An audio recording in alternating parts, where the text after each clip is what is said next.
today, this is brunch. It's going to be an HDR, Humanitarian Daily Ration. I picked this up, I think, off of Amazon for about 20 bucks.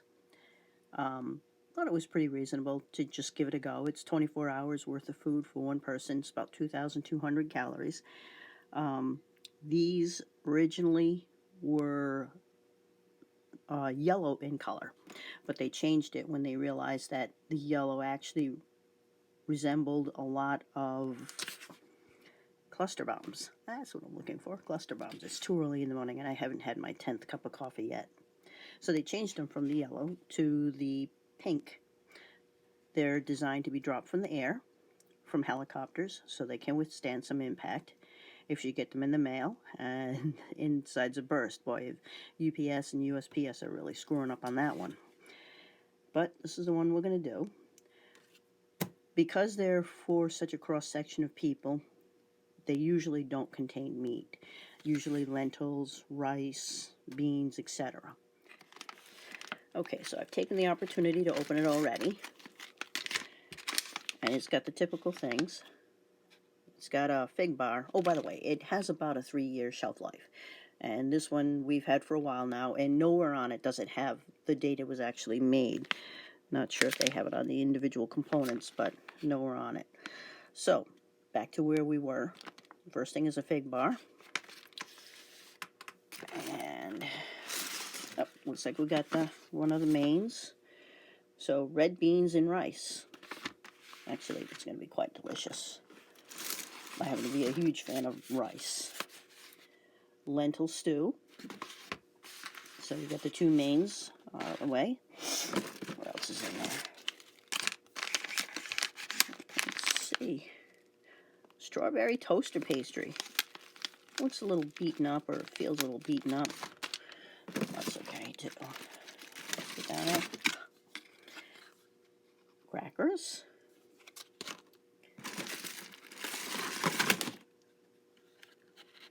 Shortbread cookie. I've got an audience. Shortbread cookie. She's probably waiting for her breakfast. More crackers. Well, I guess you can have some crackers with breakfast and some with lunch. It is a 24-hour ration. Peanut butter.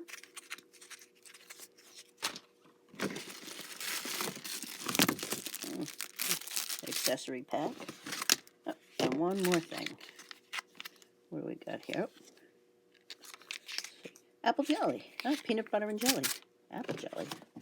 And there you go. That's everything. Well, here it all is laid out. The only thing I find surprising in it is no beverages. No coffee, no tea. That would make it so much better, but it is what it is.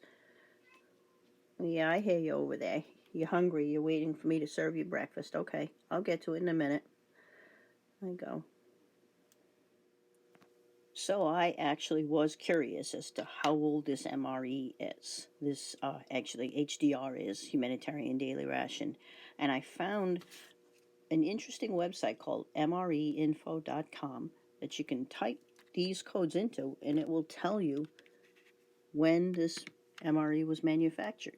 So now I know this has a 3-year life, and when I typed the code in, I came up with May 2020, which means this ration is well within its safety. And because it's kept in basically a very stable environment, it should be fine for the eating. It should not make anybody sick.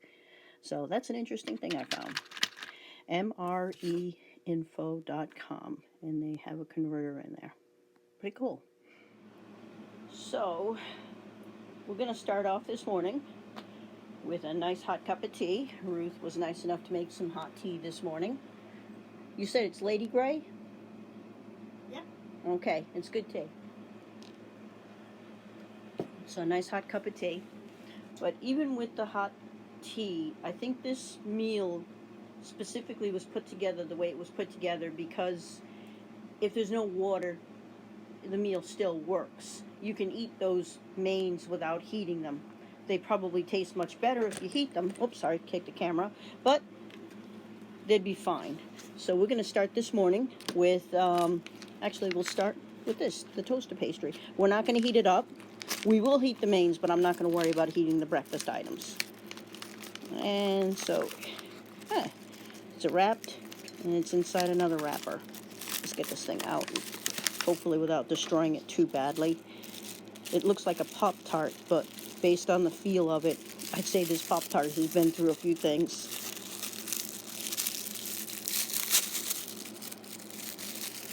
So, oh, it's 2 of them. Yeah, and we're not putting these guys in the toaster. So it's kind of good that it's really not meant to be toasted, because look at it, it's just crumbling apart as I open it. So we'll put some on this plate for Ruth, and we'll keep some on this plate for me. And it's kind of what it looks like. You can see that? Looks like chocolate. We'll give it a go.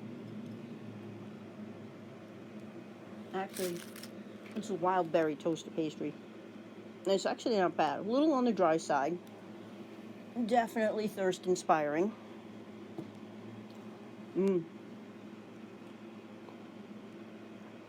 Tastes excellent with the tea. It's not too sweet. So, and it has a nice texture to it, even though it's like obviously completely falling apart on the plate. It still is really good. It still tastes very good. And I know a lot of people would go, well, it's got no frosting on it. Yuck. Well, you know what? I actually prefer my toaster pastries with no frosting on them. 1, I'm not likely to burn my fingers getting them out of the toaster. And 2, I think they taste better. That's good. Like I said, very sweet, very thirst-inspiring, but still very good. Okay, let me see if I can get this thing a little better in focus. It's having a little bit of problems. There you go. Okay, so also for breakfast, we're going to do the peanut butter. Well, actually, we're going to eat this whole thing, so we'll just call it brunch. And the apple jelly on crackers. So let's open up the crackers. See how easy it is to get these guys open. Oh, it's not too bad. It just ripped right open. I didn't hear a hiss, and that's okay. There you go. Let's rip this more open. And other than a couple little breaks, these cookies made it just, these crackers made it just fine. Oops. Now, so we're going to break them up a little bit. Oops, they're not breaking up very well. That's okay. I'll put some on. So what we're going to do, we'll clean up all the crumbs.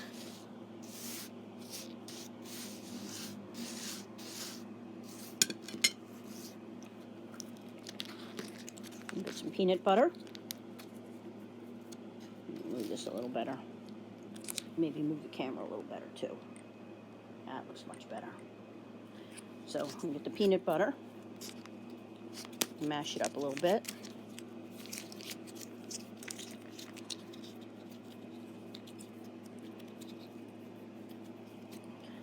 And because I prefer a more uniform cut, we're going to do it that way. So there's the peanut butter coming out of it. Doesn't look half bad. Let me try a little bit of it. There we go, there's the peanut butter. It tastes good. It tastes kind of to me like a little bit like Jif. Very good peanut butter.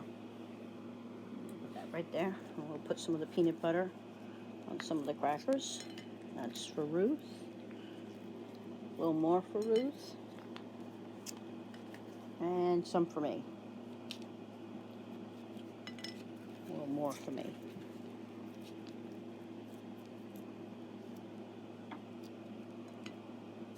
That's pretty good. Now what we're going to do is the apple jelly. And I'm thinking that this is probably going to be very liquidy, so we'll get some of these bigger crackers and put it on these. Well, that was a bigger cracker until it got in my hands. Actually, let's taste what the peanut butter tastes like on the cracker.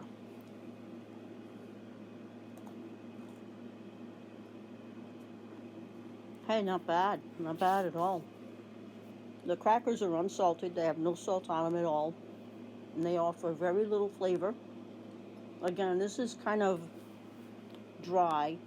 This is very thirst-inspiring. For an MRE that really doesn't need heating and really doesn't rely on a lot of water, the first two things I had were very thirst-inspiring. So I hope, and they gave them some water too. I hope they dropped off some water in these Humanitarian drops. Yeah, more crumbs. Yep, crackers, crumbs, they go together. Now let's get this apple. Now let's take a look at this. So you can really can't see this. Pretty dark in here. Yeah, that looks pretty good. It's not too bad. Let me try some. It's very sweet, very delicious. So we'll put some of these on some crackers. Some of this on some crackers. Put it on another cracker. Look at that. A little peanut butter on there too. I think they're meant to be served together. So there's a little bit of peanut butter here, a little bit of jelly.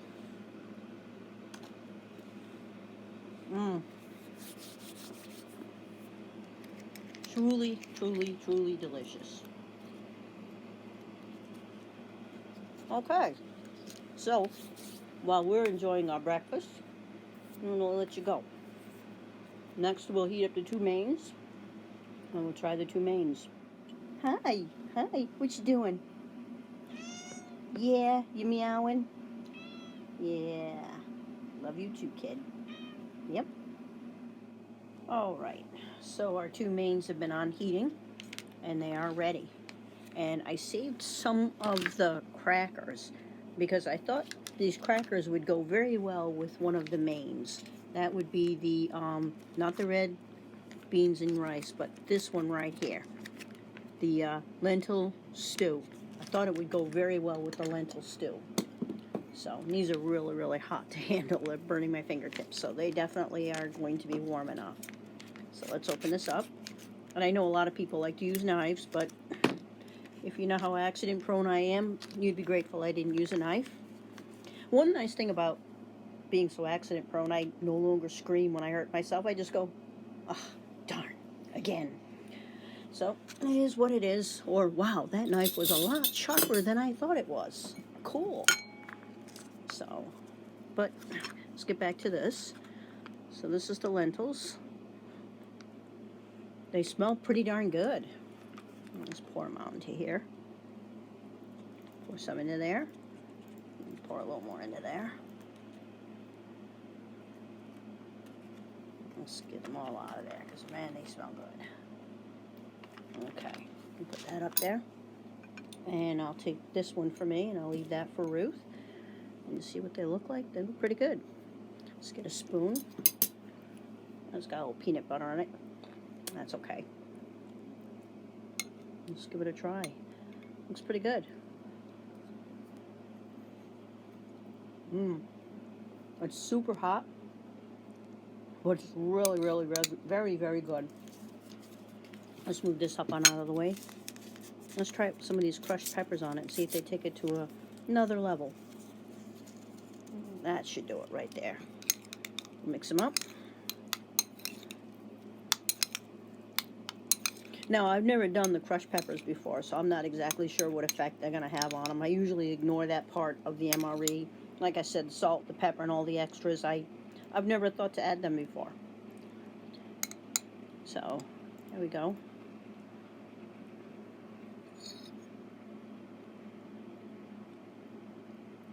It really didn't make much of a difference. Let's try this. Yeah, it's a little beaten up. It sits on my stove. All the heat and all the stuff flies on it from my cooking. So, just try a little bit of this. And see if that makes a difference. Now, this has been up there a very, very long time, so, and this stuff actually gets hotter with age, so that's going to make that pretty spicy.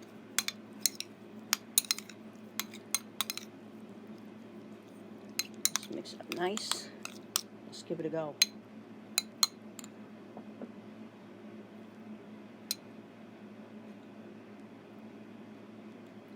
Yeah, the Tabasco sauce really made a difference.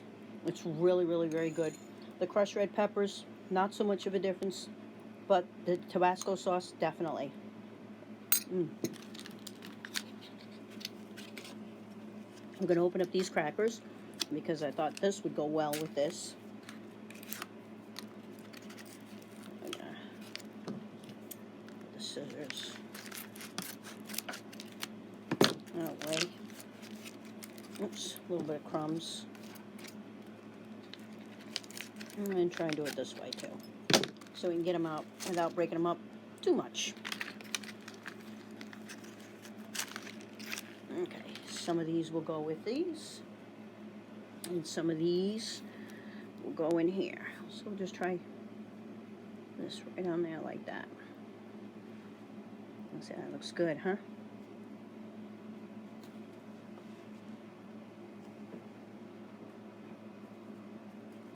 Mmm.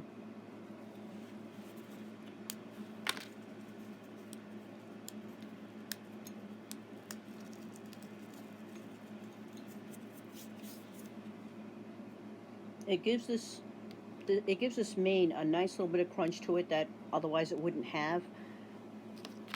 Because the beans taste fine. They're not too soft. Even with me having boiled it for such a long time, they're not too soft. They still have a little bit of al dente to them, but not too much. But it still is a pretty soft meal. And if you're somebody like me who likes a crunch with your meal, yeah, the Tabasco sauce and the crackers, definitely a deal breaker with this meal. It's pretty good.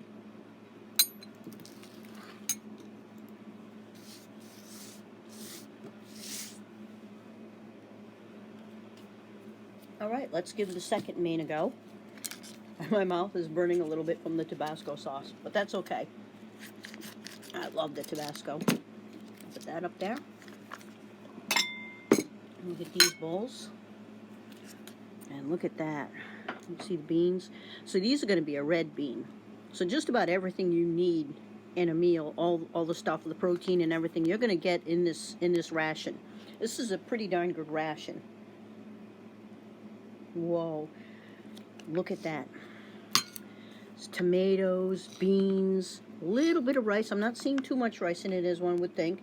Maybe it all sunk to the bottom. I'll put some of this in here for Ruth. Yeah, it looks like it's a lot of beans with a little bit of rice and some tomatoes.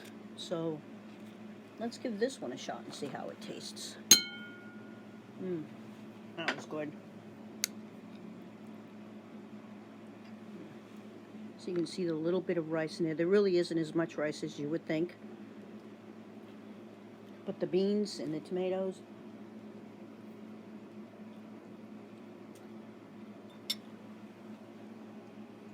definitely a different flavor than the stew.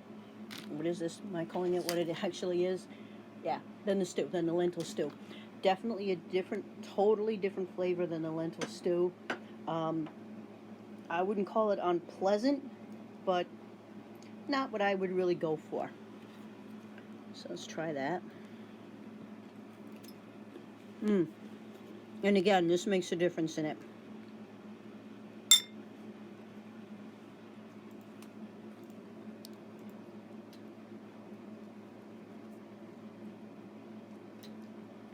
The lentil stew, spot on, loved it. The beans and rice, not so much.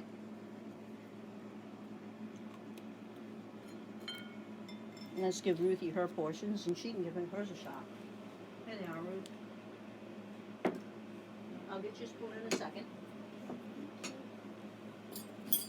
There you go.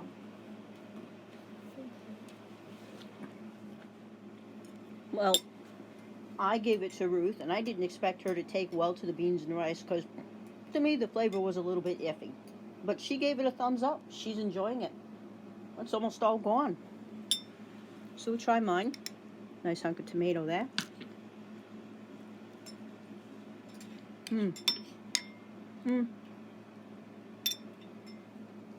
I'm still not getting into it. I'm gonna let her have the rest of mine. But I will finish this. This was good. All right. We did finish off some of it. Ruth's got the other beans, and she's finishing off my rice and beans. Ruth's got the other lentil stew, and she's finishing off my rice and beans. So, that being said, that was very, very good. We're going to try the two desserts, the fig bars and the shortbread cookie, which is kind of nice that we got the tea, because the shortbread cookies should go well with the tea. I've still got a little bit of crumbs on the table from the crackers. So let's open up this. See if I have any luck. There we go. Put this guy right down the side. Whoa. Again, these guys really didn't travel well. And they kind of look like a fig Newton to me. Let's get a look at this one. This one broke up pretty well. Yeah, they look like fig Newtons. Now, I understand that from listening to other reviewers like Steve 1989 and Dub C. Usually if something's going to go first in an MRE, it is this. So it'll get really black on the inside, but this is still a relatively new MRE, and that looks pretty darn good.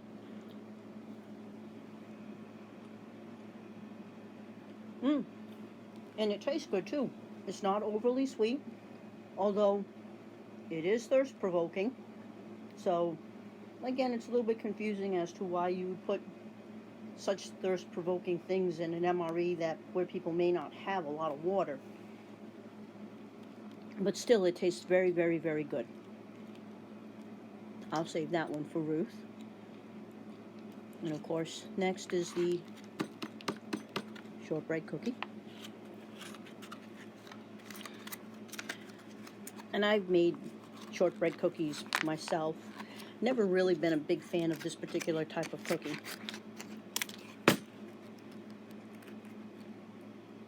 Let's see if I can get it open without too much of a battle here. Or how stupid can I make you feel? There you go. There it is right there. Yep, that's a shortbread cookie. It doesn't have much of a smell to it, but I'm assuming that it's made like any other shortbread with flour, water, probably an egg to hold it together, and some shortening. So, there we go. Let's try this one. It's not too bad. Let's try dipping it in my Lady Grey tea. That's not bad at all. It's okay. So, so the cookies basically went untasted by Ruth. She tried taking one of these and putting it into the lentils, and she didn't think very highly of it. And she definitely did not want to try the fig bars. I've never known her to... Have you ever even actually eaten a fig bar in your whole life? I think so. Yeah, I don't know. But she didn't even want to try it. I thought it was more of the